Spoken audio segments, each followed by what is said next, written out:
Hey guys, my name is Rob Noire. And I'm Phil the Dreamer. And today we have yet another buyers/collectors guide. This time we're covering the PS2, the PlayStation 2 by Sony.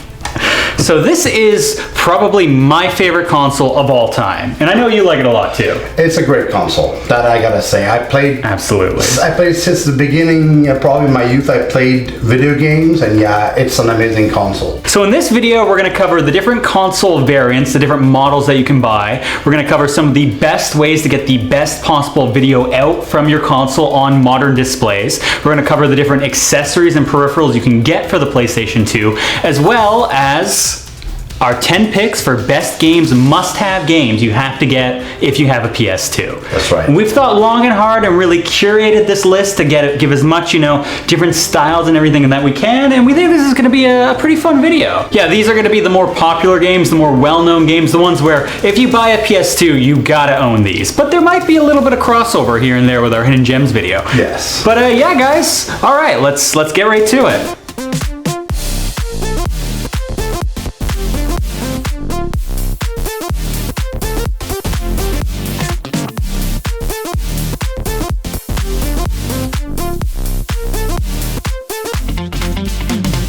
So the PlayStation 2 was actually the second console that I ever owned. First, I owned an N64, which was pretty great, and then eventually I upgraded to the PlayStation 2. Now this thing was revolutionary, like the 3D graphics looked so good back in the day, and this thing legitimately blew my mind. Personally, I started with the NES console, so very Oh, this is so much better. It is so much better, of course. It's like 6th generation compared to what? 2nd generation, I guess? Something like that. I don't remember the generations. So yeah, I got that in my teen years about, maybe late teen. I had a lot of fun with it, I gotta say. It is a great console to have, even in these days standards. It is a great console, and I do believe it came out in 2000, if I'm right? Yeah, it came out in 2000, and the first day, console games and accessories sold for $250 million. $250 million in sales across everything, which is a pretty good first day. Pretty good opening day there. It just dominated that generation.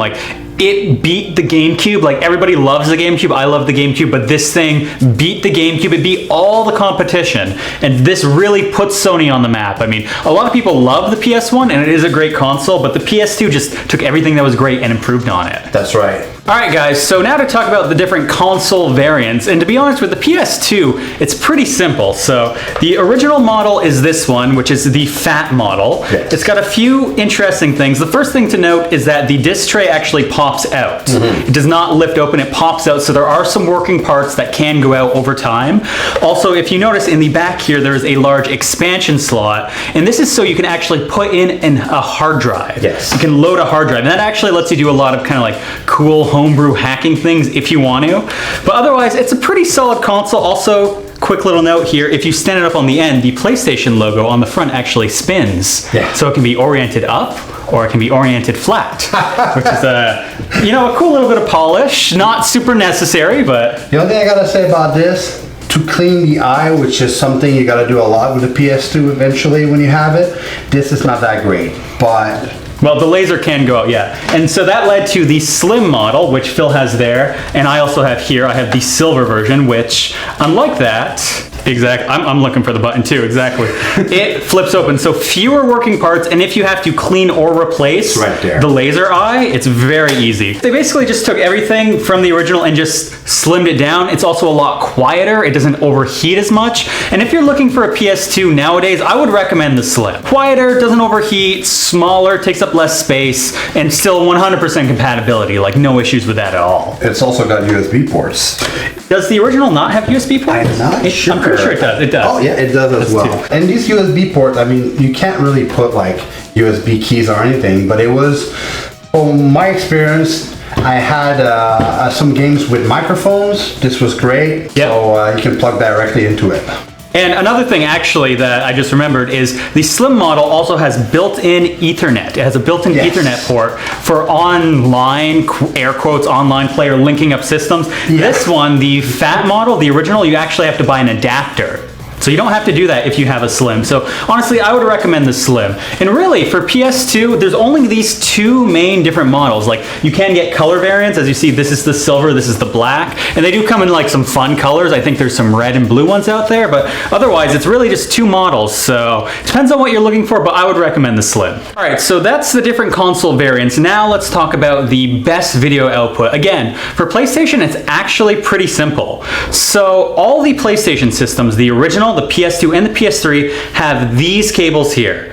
They're very simple composite cables, but the cool thing is it's the same connector. So if you own one set of these cables, you could use it across all three different generations of console. Yes. Now, it's not the best video quality, but it is simple. If you want the best video quality out of an original PS2, they do have component cables. Now, there are first-party ones, which are a little bit expensive, a little bit hard to find. And also, the company HD Retrovision makes really, really high-quality component cables for a lot cheaper than you're going to find the originals, and even better quality if you look at comparison tests. This will allow you to hook up a PS2 to a modern TV or a modern monitor with component out, and it will look pretty good. Now, if you want an even easier solution, though, I will turn you to the PlayStation 3. That beast! The very, very heavy console that Phil is modeling for me here. The original model of the PlayStation 3. Not the later models, not the Slim, anything like that. But the very original model of the PlayStation 3 will play PS2 games. Yes. And it's only specifically the original release model that will play them without emulation. The reason why it's so big is because it literally has a PS2 in there. This is literally shoved inside of that console. However, the later versions of the fat one here will have partial of the console and partial emulations. You can tell it's an original if it has 4 USB ports on the front like this one does.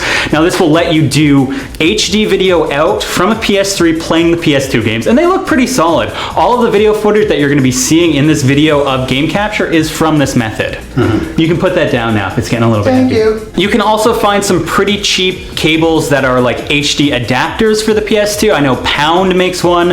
I know Hyperkin makes one. They're not great, but they're cheap and they will get you there. But I would highly recommend either component cables or get a fat PS3 and use that. All right, so now on to accessories and peripherals. And again, there kind of can be a lot, but also there's not really that many different kinds. I think the first thing to talk about, which you mentioned, Phil, is actually the controllers. That's right. So what do you think of this controller?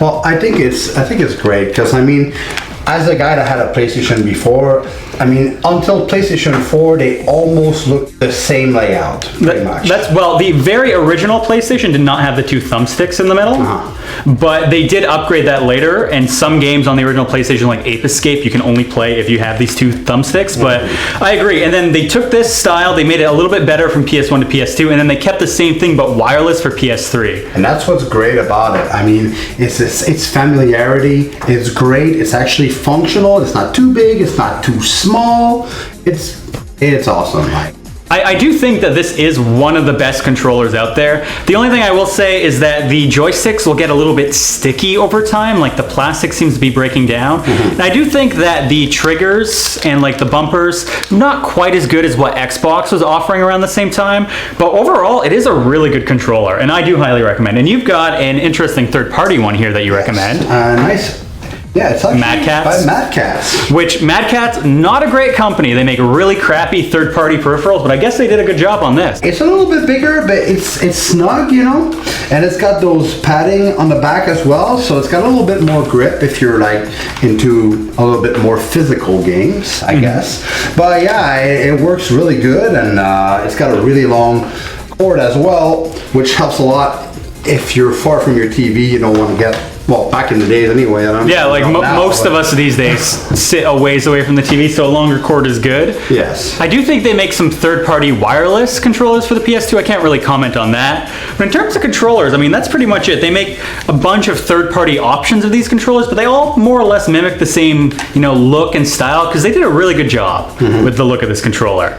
Now, the next thing they have, the next peripheral that you will absolutely need is memory cards. Yes. Now, you don't actually need too many of these. Most of them you're going to find are 8 megabyte cards. And honestly, I have 2 of them, and I don't think I ever really ran out of space having 2 cards. Yeah, that's the difference between the PlayStation memory card and PlayStation 2 memory card. PlayStation, if you had RPGs or like big games like Diablo 1 or something like that, it took like almost entire memory card. And that is actually a good point that you are making there. Something to note about the PlayStation 2 is it will play PS1 games. It will play original PlayStation games. We have one here, which is one of our favorites, Final Fantasy VIII. It's great. This is not a pick for later in the video, but one of the cool things about the PlayStation 2 is it's 100% backwards compatible, and it's compatible with every single game, although there are some graphical differences as opposed to playing on the original PlayStation 1. Of course. But if you want to play PlayStation 1 games, and I cannot stress this enough, you have to own a PlayStation 1 memory card. Yes. These save files will not work with a PS2 memory card. This is bringing back really angry childhood memories for me of getting I think it was Final Fantasy Origins, popping it in, and I couldn't save because my parents didn't realize. So if you want to play PlayStation 1 games with the PS2, you absolutely can, and they'll look great, but you have to own a PlayStation 1 memory card. Now, other than that, in terms of accessories and peripherals, there's a lot of game-specific peripherals, like controllers made specifically for certain games. We'll talk a little bit about that later in the video. Other than that, though, there's not a whole lot going on. There is a multi-tap that you can get for the PlayStation 2. Yes. And it is worth noting that there are two different models of multi-tap. There's one that will fit the original big PlayStation 2 and one that will fit the slim PlayStation 2, and they're not interchangeable because they use both the controller slot and the memory card slot. Yes, I used to own one. I used to play wrestling games on both PS1 and PS2, and multi-tap, it was a must. All right, so I think it's about time we talk about some games here. Yeah, that's right. All right, guys, so again, these are 10 very popular games, or most of them are pretty popular, but 10 games where if you buy a PlayStation 2 and you own no games, we recommend you go out and you buy these 10 right away. And we've chosen a nice mix. It's not all the same genre, not all the same type, so if you're not necessarily into everything we're talking about, hopefully there'll be a few here that you might want to dig into. So you do know that at the end of the video, you go to the store right away, right? And then you use our referral code, so we get a kickback. No. Hashtag Rob Noire Gaming. We don't have one of those, unfortunately. But, so, kicking off this list is one of the most iconic PlayStation 2 games, and that is God of War. Yeah. Now, this game is insane. It's very adult. It's very adult rated M, I do believe. Yeah, it is rated M/R. You don't let your kids play this. No. So essentially you're playing Kratos, who is the God of War, and it's kind of like a brawler beat 'em up where you're going through levels and you're just murdering everything in your path. And it's super gruesome and super intense. It's based on Greek mythology, and there are 2 God of War games on the PlayStation, but God of War 1 is better. It actually has a much better story, I think. I'm not going to give too much away, but if you like action fighting games, this one is really great. Highly recommend. It's also one you can pick up for cheap, so not going to break the bank, and it's a real thrill to play. So what would be your first pick, Phil? Well, I've chosen a very popular series, and one of the most popular one on the PS2, Grand Theft Auto Vice City. Amazing game. So I would say all the Grand Theft Autos on the PS2 were great, but this one really took everything and made it very fun, right? The thing I think I would say about Vice City is that it took everything that was good and then added style. Yes. So it's they figured out how to make a good Grand Theft Auto game, and then they were just how do we add more personality to this? And they set it in the 80s, put a really good soundtrack to it, and made Vice City. And it's very fluid, it's very fun, and if you know Grand Theft Auto, what's not fun about grabbing a guy, getting it out of his car, and taking his car and just go do some random shit, right? It's a very, very fun game, and this one, like I said, it's set in the 80s, so you get a nice 80s rock or synth or pop soundtrack behind you. Yeah. And you play Tommy Vercetti, and you become kind of like a real estate tycoon if you want to. There's so much you can do in this game, so many different plot lines. I also absolutely love this one. Oh, it's a lot of hours of fun. All right, well, my next pick is Katamari Damacy. Now, I spoke about the sequel in the Hidden Gems video, but this is the original, and this is a superior game, I think. It is better than the sequel. This game is really weird. It's the most weird Japanese thing you will ever see, and you'll understand what I'm talking about as you watch this gameplay footage here. But you play a tiny little guy who's maybe 2 inches tall named the Prince. Basically, your dad, in a drunken stupor, destroyed the entire night sky. He knocked all the stars out of the sky. And so he tasks you with rolling things up on Earth to throw up into the sky to make new stars. You have this little sticky ball that you push around, and you can collect small objects, but as it gets bigger, then you can collect bigger objects. Eventually you're rolling up like towns and cities. And it's just really unique, really fun, and it's another game where it has an amazing soundtrack. Super fun, super unique, and there's no other series that has been able to like capture the magic of Katamari, and this is where it all started. So what do you got for me next, Phil? Well, I got one of the PlayStation 2's greatest hits, and one of my favorite, I would say, epic adventure game, Shadow of the Colossus. It is very popular, I gotta say, but it wasn't one of the big mainstream one, I think, at the time. No, it was a little bit more underground, and it just kind of grew through word of mouth as time went on. It's like Zelda meets Titans, I guess, beating like huge monsters, but different ways. It's really cool. Each one of them is very different. It's almost like a puzzle game that you have to solve the puzzle of how to beat each boss. Yeah, and it's really cool. How can I say, the mystery is there until like the very end. Well, that's the story in this game. At the time, was revolutionary. Yes. So probably you know what it's all about, but if you haven't, really highly recommended. In the beginning, it's a bit scary because you're not too sure what was going to happen, but it gets so much better. So what would be your next pick? All right, so the next pick that I have here is actually the game that came with my PlayStation 2 when I first got it. Okay. That would be Jak 3, or Jak and Daxter 3. Now, the Jak and Daxter series is very well known, it's very popular. A lot of people like the first Jak and Daxter, which is just a straight up standard 3D platformer. But I gotta say, Jak 3 is where I feel like they refined everything and kind of made every single thing in the game fun. So you take on the role of Jak, who is like this angsty teen guy, and he's got his orange weasel friend named Daxter. And basically you're going around the wasteland. In this one, you were actually thrown out of the city because of crimes you committed in the last game. It's a 3D platformer that also has extremely tight racing components. It has shooting components, and there's so many different like gameplay things you can do. They really mix it up all the time. Like, it never gets stale. The game's also pretty funny, although funny in like an early 2000s kind of way, and then it's a little bit dated, so you kind of throw your mind back to there. But it also has a pretty great story.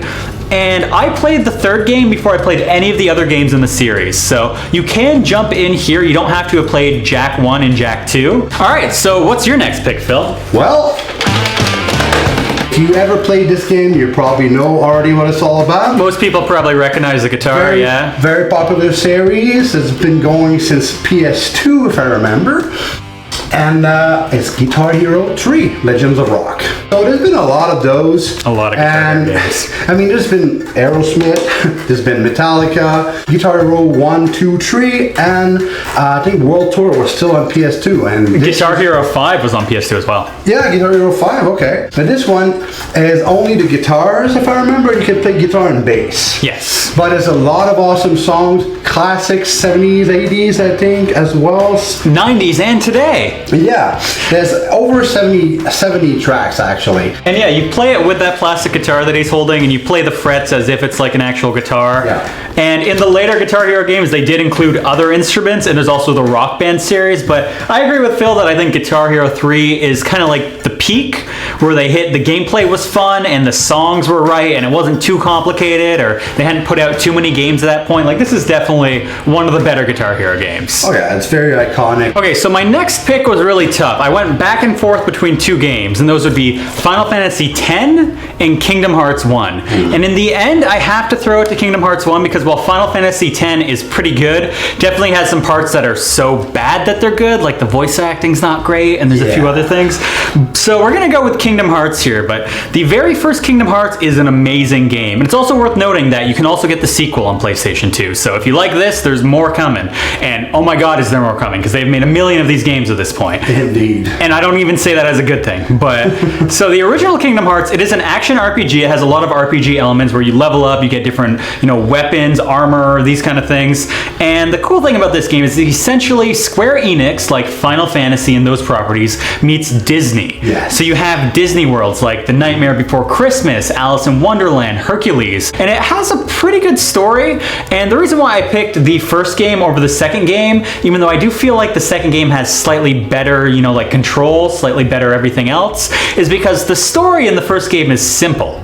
It's very, very simple. Simple and clean, you might say, which is the name of the theme song of this game, Simple and Clean. Well, after this point, like, they just kept making things more and more complicated, and I feel like jumping into the later games at this point, if you don't have like a background in it, is almost impossible. But this original game, everything is pretty much laid out. It's a very self-contained story. If you're a fan of Disney, you'll get an extra kick out of it. All right, well, my next pick is, if you've seen the PS2 Hidden Gem video, it's actually one of those as well, because it's really popular, but it's an RPG. Basically from the Persona series, which has been going on since a long time, but this is for PlayStation 2, the Persona 3.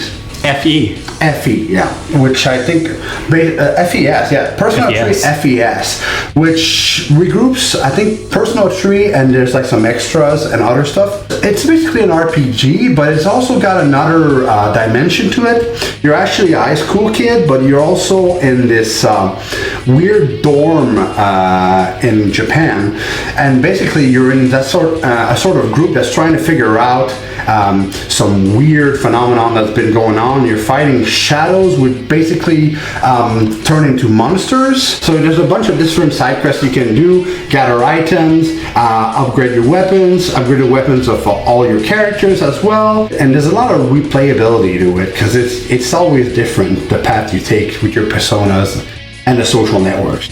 So definitely a must try, a must have for PS2. So what's your last pick? So my final pick is also a game that we highlighted in the Hidden Gems video, but it's so good it's gotta be brought up here, and that is Lord of the Rings: The Return of the King on PlayStation 2. Now this is one of the games, along with my previous pick, Kingdom Hearts, that actually made me decide I wanted a PS2 when I was younger. It literally throws you into the Lord of the Rings: Return of the King movie, and even a little bit of the second movie, The Two Towers, and it's an action RPG where you get to choose your character. You can play as Gandalf, you can play as Sam and Frodo, Gimli, Legolas, and Aragorn, and there's different missions that require different characters, but one of the great things about this game is you can actually play local couch co-op. Now that is awesome. So you can sit on the couch with your friend and you each play like a different character, and it literally puts you in the movie. Like, you feel like you're in the movie. Yes. And it plays super well. Even now to this day, it's rare to make a great licensed game, and this one just knocked it out of the park. So Phil, what's your final pick here? My final pick. So this is one of my favorite game that most people don't know about the series. So it is a bit of a hidden gems, but in my view, it's really the best strategy war simulator in PS2. So I'm going with Romance of the Three Kingdoms 9. In the Hidden Gems video, I mentioned the 10th one, which was a one-player one, but this game is actually 2 players. Okay. Actually, more than 2 players, you can go up to 8. It's a lot of fun, there's a lot of depth to it, and it's actually an historical simulation. Okay. So basically, you're in China back in the Three Kingdoms era. There's a couple of rulers like Liu Bei, Cao Cao. If you actually know these, make a comment. You start in a city as a ruler with your army. You can make your generals as well, not just the ruler, which is great. So you got a domestic side, which you're upgrading your city and upgrading your army, your troops, etc. And there's the actual war side of it, which is also very great. Definitely recommend it if you want to play 2-player strategy game. So yeah, guys, that's our 10 picks for games you must have on the PlayStation 2. But something I want to note here at the end is a lot of these games now are available actually on other platforms. Yes. Like a few games, like for example Shadow of the Colossus, have been lucky enough to get a full remake, full remaster. But not just that, like Sony and a lot of the developers have like realized, hey, we made a lot of great stuff here in this era, so they have been doing HD remasters and collections. So I only have a few here, but for example, Kingdom Hearts 1.5 is like the definitive version of Kingdom Hearts, where it plays in widescreen, has like some of the upgrades. There's also this one here, which is Guitar Hero 3. 3, which again, this is just a port, but there is a version for PlayStation 3 and later on. Shadow of the Colossus, the PS3 remake, which basically just kind of puts it in widescreen and ups the frame rate because there were some performance issues. There's this here, which is the God of War collection. There's the Jak and Daxter collection, and these are available on PS3, a bunch of them on PS4, some of them on like Steam. Like, they have done a good job of supporting these games going forward. Yes. So even if you don't have a PS2, if you like the sound of some of these games and you do have like a Sony console or Steam, you might be able to find them on other platforms, and they might actually be better versions. Yeah, exactly. Upgraded version, both graphic-wise and maybe even game-wise. Yeah, gameplay-wise, a lot of times they have extra content as well. And I think the thing about the PS2, the reason why I love it so much is it was at like that nexus point where finally graphics looked pretty good, which is why a lot of these games still look good today. Finally controls were good, like they figured out how to do like cameras in like a 3D space, but also games weren't so expensive to make that you couldn't take chances. They had weird stuff on the PlayStation 2. I mean, look at Katamari. Yeah. Like a game like that, original IP, probably wouldn't get made today, but there are hundreds of games just like that on the PS2. So we really just scratched the surface here. Yeah, I was going to mention it too. Remember, this is only 10 games. There's millions, well, maybe not millions, but that's a lot of games on PS2. A lot of great games. So we might do some more hidden gems videos in the future. So if you guys have suggestions for other games that you think you should play, whether they're obscure or well known, definitely leave them down in the comments below, and maybe we'll cover them in a future video. Yeah. But yeah, guys, I think that pretty much wraps up our buyer/collector's guide for the PS2. Hopefully you enjoyed. Hopefully you learned something. Hopefully you found a few cool games that you might want to pick up. And yeah, guys, thanks a lot for watching. We hope you enjoyed. And as always, we'll see you in the next video.